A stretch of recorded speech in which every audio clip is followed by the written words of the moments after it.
Tonight, frontline correspondent Lowell Bergman and the New York Times investigate the secrets of your credit card.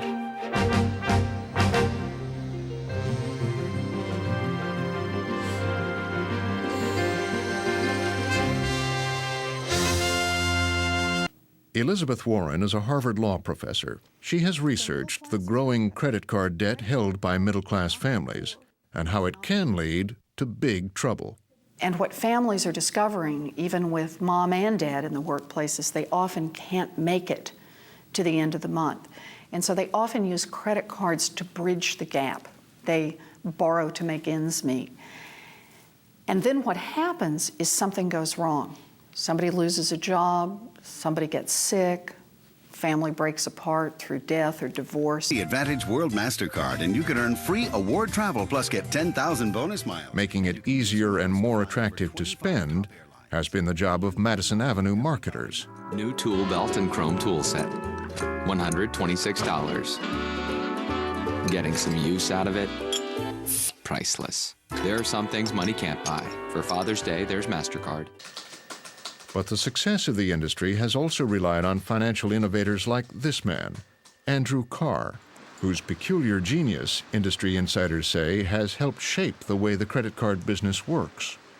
Carr, a consultant who rarely consents to interviews, only agreed to talk with us if we did not identify his clients or where he is currently living. Give me an idea of, from the time you got involved, late 70s, with credit cards, the ideas, the innovations that you've come up with. Well, I convinced the client that instead of having 5% of the balance as a minimum payment, we should reduce that to 2%, which is a very dramatic change, less than half. Before Andrew Carr got involved in the industry, most bankers required that customers pay 5% of their credit card balance every month. Carr realized that if customers were able to pay less, they would borrow more. You were able to explain that it was people making low payments who were the most profitable. Having a lower minimum payment allows you to offer higher credit lines, which first of all makes your card product more attractive because people judge, even if they don't intend to use the whole line, they would rather have a higher line. The high balance accounts will be much more profitable than the low balance accounts. Because they're paying interest? Because they're paying interest on a higher balance. The terms and conditions of the card are laid out in the fine print of this contract. When I get a credit card, there's a contract that goes along with it. What kind of contract is this? Because I never read it. Have you ever read it when it came to you? I'd have to admit, in most cases I may have just glanced at it. You know, it's filled with so many legal terms and so many pages and such small print, and it can be intimidating, I think. It says that I'm guaranteed the terms of the loan for as long as I have the card. Yeah, well, you know, the one unique thing about the credit card business is that the issuer can change the terms and conditions at will. Without asking my permission? Absolutely. They can change it all. It only takes 15 days' notice to make those changes. I mean, you could be offered a 5 or 6% interest rate today and perhaps get it. 2 months later, that could be 30%. There's nothing to prevent the issuer from changing those conditions. Even Professor Elizabeth Warren, an expert on contract law, says she has a hard time deciphering her contract. I've read my credit card agreement, and I can't figure out the terms. I teach contract law, and the underlying premise of contract law is the two parties to the contract understand what the terms are. Have you ever read the contract that's sent to you with your credit card? Yes, but I'm a lawyer. Do you understand it? I do understand it. I think it'd be very hard for a lot of people to understand. And I think it's a constant battle to try to figure out how you make disclosures and those types of things in plain English so that somebody will read them. Ed Yingling says the fact that the contracts are difficult to understand is not the industry's fault. Our disclosures are very explicitly set forth in law and in regulation, much more so than in most consumer contracts. Ours are heavily regulated. They say the contract contains information, even the typeface, that's mandated by law. But the laws, that's the point now. The laws are inadequate. There's not enough there. These guys have figured out the best way to compete is to put a smiley face in your commercials, a low introductory rate, and hire a team of MBAs to lay traps in the fine print. One of those traps, according to Warren and other critics, is something called universal default.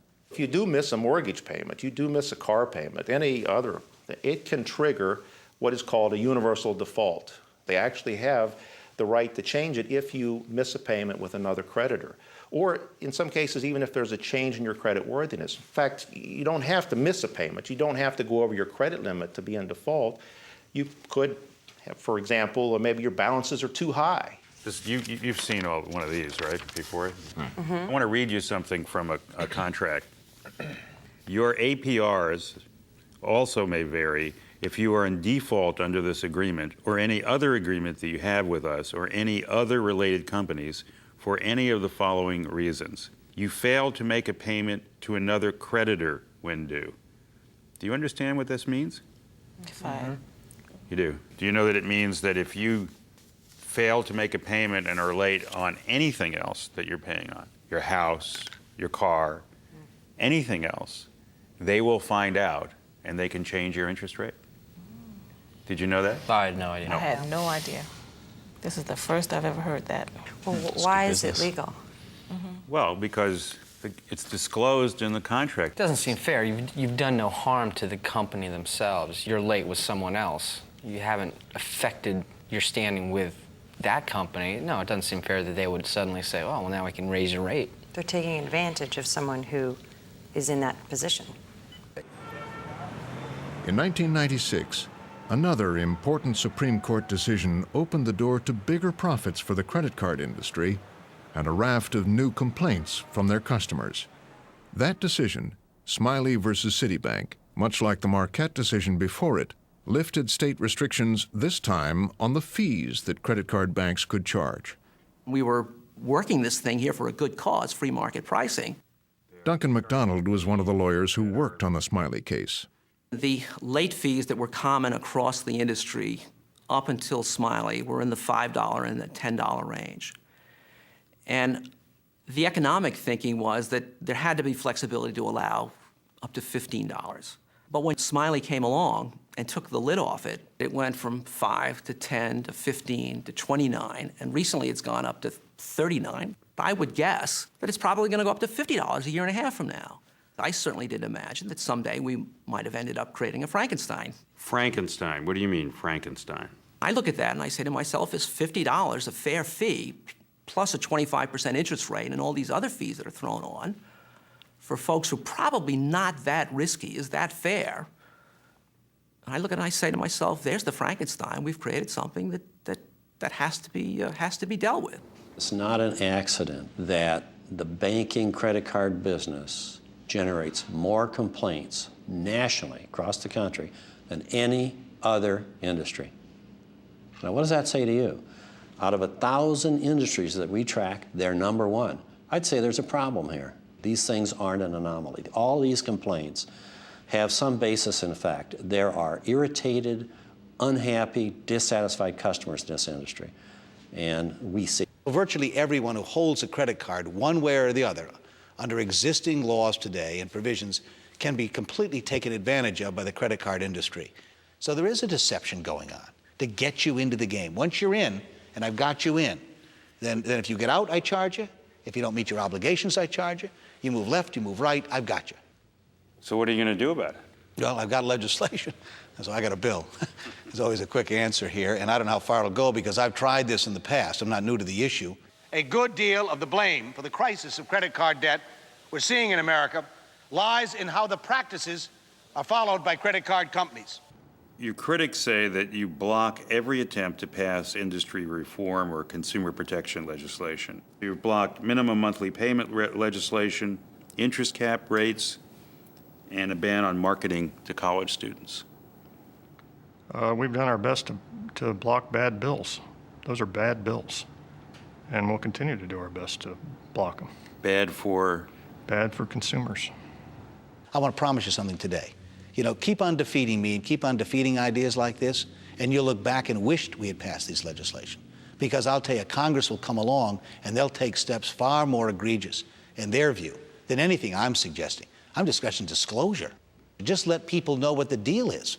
I think there's a time when the American consumer is going to hit the tipping point on this issue, and it's no longer going to be all right for credit card companies, once they're in financial trouble, to change the interest rates, to load them on with fees and penalties, to just decide that the terms of the contract they originally signed are no longer the terms of the contract. I think that day is coming.